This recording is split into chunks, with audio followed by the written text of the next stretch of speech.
अस्सलाम वालेकुम। कुछ लोग जब भी कोई तनाज़ात पेश आते हैं, स्पेशली मैं बात करने लगा हूँ मियाँ बीवी के तनाज़ात में, फैमिली केसेस में, कि मियाँ बीवी में किसी किस्म का कोई डिस्प्यूट पैदा हो गया है, किसी भी बात को लेके कोई मिसअंडरस्टैंडिंग हो गई है, किसी ने कुछ कह दिया है या किसी को कोई बात पसंद नहीं आई, तो मियाँ बीवी आपस में लड़ पड़ते हैं।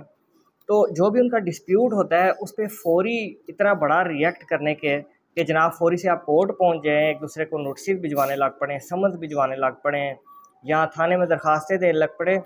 ये कभी भी आपकी खुशहाल ज़िंदगी की ज़ामन नहीं हो सकता। मैं खुद वकील हूँ और हमारा तो काम ये है कि डिस्प्यूट आते हैं तो हमारे केसेस बनते हैं, लेकिन अगर मैं इसको साइड पे रखते हुए ये बात करूँ कि आप अपने मामलात को अगर ठीक करना चाहते हैं या उनको सुलझाने की नीयत रखते हैं, तो आपको फ़ौरी से कोर्ट का रास्ता अख्तियार करने के बजाय पहले मिल बैठ के बात करने की कोशिश करनी चाहिए। हो सकता है मिल बैठ के बात करने से कोई रास्ता निकल आए, कोई बात जो क्लियर नहीं हो रही वो क्लियर हो जाए, कोई अपना मौक़िफ़ सामने क्लियर रखना चाह रहा है वो हो जाए। एक दूसरे को मौका देना चाहिए, क्योंकि जब एक फ़रीक अदालत के अंदर पहुंच जाता है ना, तो फिर जब वो नोटिस भिजवाता है अगले फ़रीक को, यानी चाहे वो बीवी खामन को या खामन बीवी को भिजवा रही है, तो फिर वहाँ से वापसी बड़ी मुश्किल हो जाती है। फिर उसके अंदर बहुत सारे लोगों की अना शामिल हो जाती है, ईगो आ जाती है, फैमिलीज़ के जो रिलेटिव्स की बातें शामिल हो जाती हैं, जनाब की पग ना ख़राब हो जाए, ये बहुत ज़्यादा है कि जनाब हमारी तो पग उछाल दी है, इज़्ज़त उछाल दी है, फिर वापसी बड़ी मुश्किल होती है। तो इन चीज़ों से बचने के लिए जहाँ से रास्ते कोई आपके लिए बंद ही ना हो जाए वापसी के, हमेशा रास्ता ओपन रखना चाहिए और सबसे बेहतर तरीका ये होता है कि आप लोग बैठ के बात करें। नहीं फ़रीक़ैन आपस में अच्छे तरीके से बात कर पा रहे, कोई भी वजह हो सकती है, एक दूसरे से इतनी नफ़रत हो गई है, तो मुअज़्ज़िज़ीन की हेल्प लें, माँ बाप की हेल्प लें, माँ बाप नहीं है बड़े भाई की हेल्प लें, या आपके गली मोहल्ले में कोई जो इस तरीके से बुज़ुर्ग हैं उनकी मदद ले सकते हैं। बहुत सारे तरीके हैं अगर आपकी नीयत हो।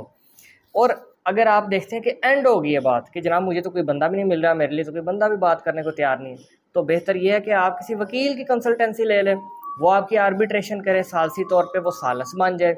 वो आपका मोअज़्ज़ज़ बन जाए। ना अदालत में आप केस लेके जाएं, वकील के चैम्बर जाने का मतलब ये नहीं है कि आप केस ही करवाने जाएं, उससे सलाह लेने भी जाते हैं लोग, मशवरे लेने भी जाते हैं। आप उसके ऑफिस में बैठ के बहुत ही बाइज़्ज़त तरीके से किसी राज़ीनामे पे पहुंच सकते हैं। और ये मैं दोनों के लिए बात कर रहा हूँ, मेरी इस बात का हरगिज़ ये मतलब ना लीजिएगा कि मैं सिर्फ़ शौहर अफराद को कह रहा हूँ या सिर्फ़ बीवियों को कह रहा हूँ, ऐसा नहीं है। मर्द और औरत दोनों के लिए मैं बराबर कह रहा हूँ, क्योंकि मेरे पूरे कैरियर में दोनों ही तरफ से जो रेशो रही है वो बराबर ही है।